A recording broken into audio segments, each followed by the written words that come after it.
Hello students, how are you? I hope you all will be fit, fine and healthy at home. Myself Rita Prajapati, I am your ENV environment teacher. Okay, मैं आपको ENV पढ़ाऊँगी. Today I am going to explain you chapter number 1. Let's go to school every day. आज मैं रीटा प्रजापति हूँ, आपको मैं ENV environment पढ़ाऊँगी. आज मैं आपको फर्स्ट चैप्टर पढ़ाने वाली हूँ. Let's go to school every day. इसका मीनिंग होता है कि चलो हम रेगुलर डेली स्कूल जाते हैं. अब डेली आप लोग स्कूल आते हो. आप सबको पता है कि सबका स्कूल आने का वे अलग अलग होता है. कोई वॉकिंग करके अपने पेरेंट्स के साथ आते हैं, कोई बाइसिकल से आता है, कोई वैन में आता है, कोई ऑटो में आता है. स्कूल आने का सबका वे अलग अलग होता है. वो प्लेस पे डिपेंड है कि कौन से बच्चे कहाँ पे रहते हैं, उनका एटमॉस्फेयर वहाँ पे कैसा है, किस तरह का रहते हैं, तो रास्ता कैसा है, तो उस तरह से वो स्कूल आते हैं.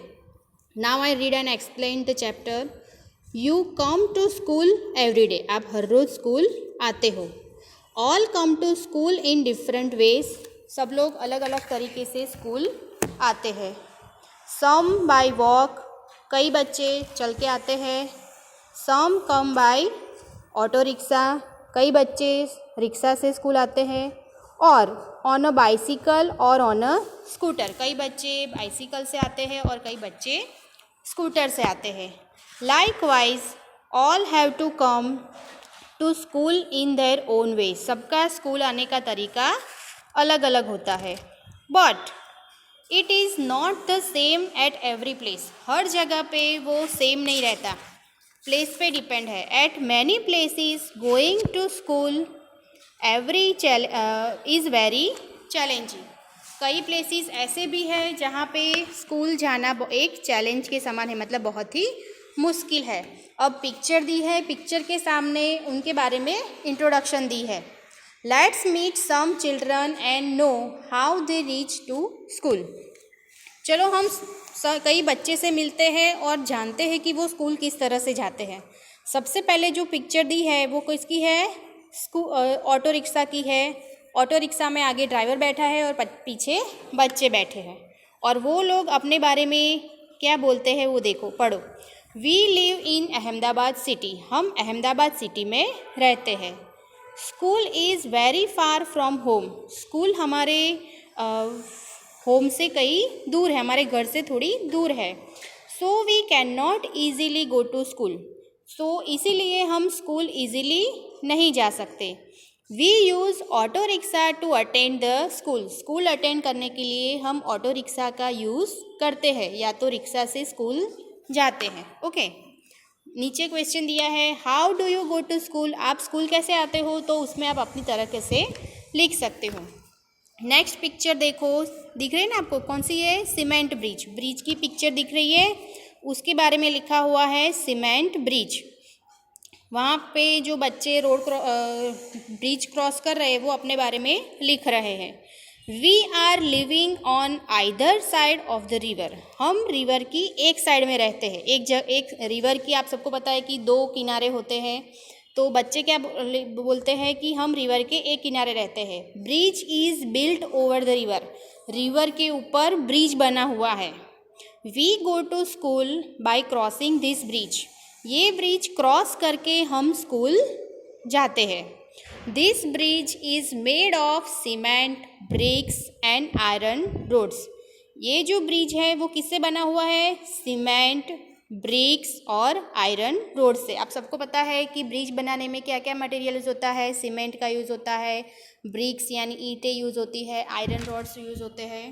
Bridge has stairs too. Bridge में स्टेयर्स भी है, मतलब सीढ़ी भी है. अब नेक्स्ट पेज पे थोड़े क्वेश्चन दिए हैं. Where is the bridge. Bridge कहाँ पे होता है? Over the river, over the road, between two mountains और समवेयर एल्स. दो रिवर के ऊपर होता है, रोड के ऊपर होता है, कि दो माउंटेन के बीच में होता है, या तो कहीं और होता है. तो ब्रिज कहाँ पे होता है? Over the river. रिवर के ऊपर होता है. ठीक है. नेक्स्ट क्वेश्चन है, who uses the bridge. Bridge का यूज़ कौन यूज़ करता है? पीपल, एनिमल और व्हीकल्स. तो ज़्यादातर पीपल यूज़ करते हैं, है ना। What are the materials use to construct the bridge. Bridge बनाने में कौन कौन सा मटेरियल यूज होता है, तो जैसे अभी मैंने बताया cement, bricks, iron rods etcetera.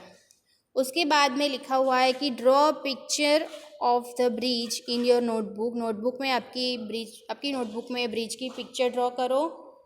And do not forget to draw the train, vehicles, animals और people who cross the bridge. उसके ऊपर क्रॉस करते हुए एनिमल्स, ट्रेन, व्हीकल्स ये सब भी ड्रॉ करना है। ये आपको आता है तो आप ड्रॉ कर सकते हो। Okay, try to do it. Imagine what difficulties would be there if bridge was not there. सोचो कि ब्रिज वहाँ पे नहीं होता तो क्या डिफ़िकल्टी होती, तो बच्चे स्कूल नहीं जा सकते, होता ना ऐसा। अब let us find out some other ways by which children go to school. चलो अब दूसरे तरीके देखते हैं कि बच्चे किस तरह से स्कूल जाते हैं। यहाँ पे एक पिक्चर है जिसमें लिखा हुआ है, उसके वहाँ पे बेट द्वारका। वहाँ पे बच्चे पिक्चर में क्या दिखाई दे रहा है, बोट से उतर रहे हैं। तो वहाँ पे लिखा हुआ है some places of Gujarat are surrounded by water. Gujarat के कई प्लेसेस ऐसे, कई स्थल ऐसे हैं, कई जगह जहाँ पे हर जगह वाटर होता है, सराउंडेड बाय वाटर, हर तरफ पानी ही पानी होता है। सो बोट्स आर यूज्ड। वहाँ पे क्या यूज़ होता है, बोट, नाव यूज़ होती है। We are living in this kind of area. ये बच्चे अपने बारे में बोल रहे हैं कि हम ऐसे एरिया में रहते हैं कि जहाँ पे पानी ही पानी है। We use boat to go to school. हम स्कूल जाने के लिए बोट का यूज़ करते हैं। Bet Dwarka is also the same kind of place. Bet Dwarka ही ऐसा ही एक प्लेस है कि जहाँ पे इस तरह का एटमॉस्फेयर है, यहाँ पे पानी ही पानी है, बोट का यूज़ होता है।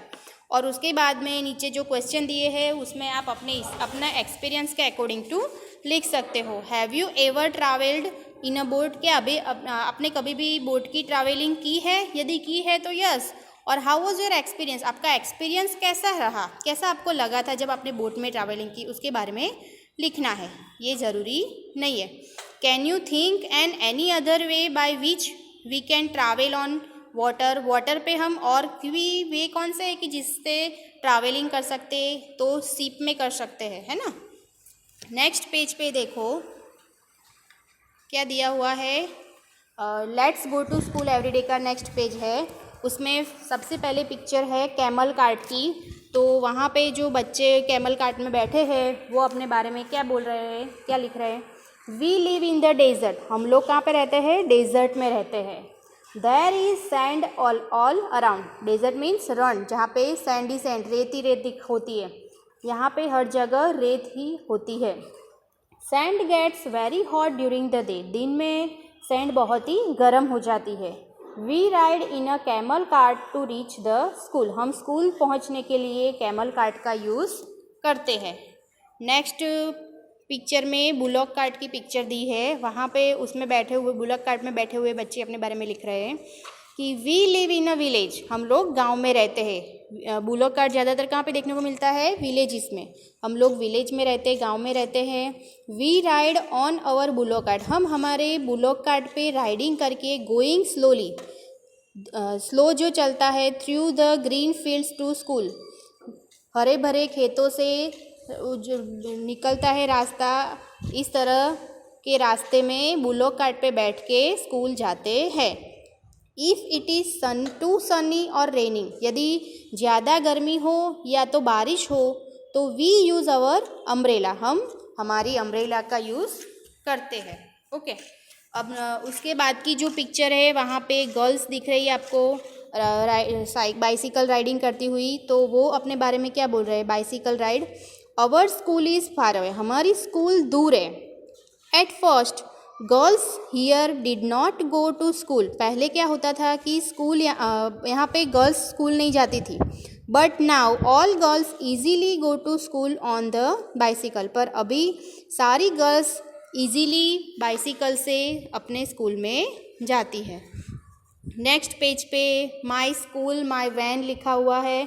उसके ऊपर थोड़े क्वेश्चन है। Can you ride on bicycle, क्या आपको बाइसिकल राइडिंग करना आता है? यस। तो who taught you to ride? आपको किसने सिखाया? वो आपको अपनी तरह से लिख सकते हो आप। How many children come on bicycles to your school? वो भी आप अपने अंदाजे से लिख सकते हो कि स्कूल में, आपकी स्कूल में कितने बच्चे हैं जो बाइसिकल से आते हैं। उसके नीचे जो पिक्चर है उसमें लिखा हुआ है my school my van. We are living very far from the school. हम स्कूल से बहुत ही दूर रहते हैं। School has arranged a vehicle for us in which we go to school every day. School ने हमारे लिए एक व्हीकल अरेंज किया है कि जिसके थ्रू हम डेली स्कूल जाते हैं। ओके, उसके नीचे एक सॉन्ग लिखा हुआ है, वो आपको बाद में आप अपने हिसाब से रीड कर सकते हो। नेक्स्ट पेज पे किसकी पिक्चर दिख रही है? जंगल की। Can you think a place where none of these vehicles can reach? आप ऐसा कोई प्लेस सोच सकते हो कि जहाँ पे कोई व्हीकल नहीं हो। Are there such places? ऐसे कौन से प्लेसेस है? तो के forest. Children cross the jungle. Children यहाँ पे दिखाई दे रहे हैं जो जंगल क्रॉस कर रहे हैं। वो अपने बारे में लिख रहे हैं कि वी लिव इन गिर फॉरेस्ट। हम गिर फॉरेस्ट में रहते हैं। We have to go through a thick forest to reach school. हमें स्कूल पहुँचने के लिए थिक फॉरेस्ट से गुजरना होता है। It is very silent in jungle. जंगल में एकदम साइलेंट एटमोसफियर होता है, बिल्कुल भी आवाज़ नहीं होती है। That we can hear the sound of different birds and animal. इसकी वजह से हमें अलग अलग बर्ड्स और एनिमल्स की आवाज़ सुनाई देती है। We go to school through the jungle every day. हम डेली जंगल के थ्रू स्कूल जाते हैं, जंगल क्रॉस करके स्कूल जाते हैं। उसके नीचे जो पिक्चर है वो क्या है? माउंटेन पाथ, रॉकी पाथ की है, माउंटेन की है, जहाँ पे जो पत्थर ही पत्थर दिखाई देते हैं ना आप लोगों को। वहाँ के जो बच्चे हैं वो अपने बारे में क्या लिख रहे हैं कि we live on the mountains. हम लोग माउंटेन पे रहते हैं, पर्वत पे रहते हैं। The paths are rocky and uneven. आप सबको पता है कि पर्वत, माउंटेन पे रास्ता कैसा होता है? पत्थरों से बना हुआ। रॉकी मीन्स पत्थर से बना हुआ, और अनइवन सीधा नहीं होता है, टेढ़ा मेढ़ा होता है। For others the path is difficult. दूसरे लोगों के लिए वो रास्ता कठिन होता है। But we can easily come up and down. पर वहाँ पे जो रेगुलरली लोग रहते हैं उनके लिए आना जाना ईजी होता है, क्योंकि वो डेली वो रास्ते का यूज़ करते हैं। We use this path to go to school. हम लोग ये रास्ता स्कूल जाने के लिए यूज़ करते हैं। अब नेक्स्ट पेज पे देखो, एक बच्ची व्हीलचेयर में बैठी है और वो अपने बारे में क्या लिख रही है कि माई नेम इज़ निधि। मेरा नाम निधि है। I study in standard 4th। मैं 4th स्टैंडर्ड में पढ़ती हूँ। I can not do work easily like other children. मैं दूसरे बच्चे की तरह ईजीली अपना वर्क नहीं कर सकती हूँ। My legs are not working by birth. जन्म से ही मेरे पैर काम नहीं करते, मतलब मैं चल नहीं सकती हूँ। At first I found difficult to go to school. पहले मेरे लिए स्कूल जाना मुश्किल होता था। My mother was lifting me every day to school. मेरी मम्मी मुझे डेली स्कूल छोड़ने आती थी। बट नाउ, पर अभी, I am going to school on my own. पर अभी मैं अपने खुद से स्कूल जाती हूँ, अपने आप स्कूल जाती हूँ। I have been provided with a wheel chair by which I go regularly to school. मुझे व्हील चेयर प्रोवाइड की गई है कि जिसके थ्रू मैं ईजीली रेगुलरली स्कूल जा सकूँ। आपको पता होगा कई बच्चे ऐसे होते हैं जो व्हील चेयर पे चलते हैं, जो है फिजिकली हैंडीकैप्ड होते हैं, उनको चलने में प्रॉब्लम होती है। कई बच्चे ऐसे होते हैं जो देख नहीं सकते, उनको ब्लाइंड कहते हैं। कई बच्चे ऐसे होते हैं जो बोल नहीं सकते और सुन भी नहीं सकते। ऐसे बच्चों को डिफ एंड डम्ब, डम्ब मीन्स जो बोल नहीं सकता वो, और डिफ मीन्स जो सुन नहीं सकता। ऐसे भी बच्चे होते हैं। उसके नेक्स्ट में पिक्चर जो है वो क्या उसके बारे में क्या लिखा हुआ है? रोपवे का पिक्चर ड्रॉ किया हुआ है। Have you ever been to Pavagadh और अंबाजी? क्या आप कभी भी पावागढ़ या अंबाजी गए हो? This is ropeway to reach the temple from down to up. यहाँ पे रोपवे होता है कि जिसके थ्रू टेम्पल, मंदिर में नीचे से ऊपर जाया जाता है। Ropeway consist of a strong rope of wires and trolley. Ropeway किससे बना हुआ होता है? स्ट्रॉन्ग रोप, मजबूत रोप ऑफ वायर, वायर से बना हुआ मजबूत स्ट्रॉन्ग रोप होता है, और ट्रॉली उससे कंसिस्ट होता है। We sit in the trolley and go up, हम ट्रॉली में बैठते हैं और ऊपर जाते हैं। ओके, उसके get extra information of ropeway from your teacher. Ropeway आपको पता होगा, आप पावागढ़ या अंबाजी गए होगे तो रोपवे होता है। रोपवे में इलेक्ट्रिक से चलता है, इलेक्ट्रिसिटी से चलता है, लाइट से। ओके, अब नेक्स्ट पेज पे, except this is many states because of a heavy rain there is a lot of water. इसके अलावा भी और भी कई ऐसे स्टेट है जहाँ पे बहुत ही ज़्यादा बारिश होती है। हैवी रेन, ज़्यादा बारिश की वजह से बहुत सारा पानी होता है। सो टू क्रॉस इट, तो ऐसे जगह पे bridge of bamboo is made, bamboo के ब्रिज बनाए जाते हैं वो क्रॉस करने के लिए। At many places wooden plank और bridge make of rope is used. ऐसे कई प्लेसेस है जहाँ पे लकड़े का पुल भी होता है। No matter where there is dense forest, ऐसी कोई भी बात नहीं है कि चाहे वो घना जंगल हो, चाहे वो फार्म हो, चाहे रिवर हो, चाहे माउंटेन हो, या तो डेजर्ट हो। We will regularly reach school, हम डेली स्कूल जाएंगे। मतलब कोई भी प्लेस पे रहते हैं बच्चे, हर जगह स्कूल जाते हैं। स्कूल जाने का सबका अलग अलग वे होता है, कई जगह ज़्यादा कठिन होता है स्कूल जाना, फिर भी वो बच्चे स्कूल में जाते हैं। यहाँ पे हमारा चैप्टर ओवर हो गया। Okay, thank you.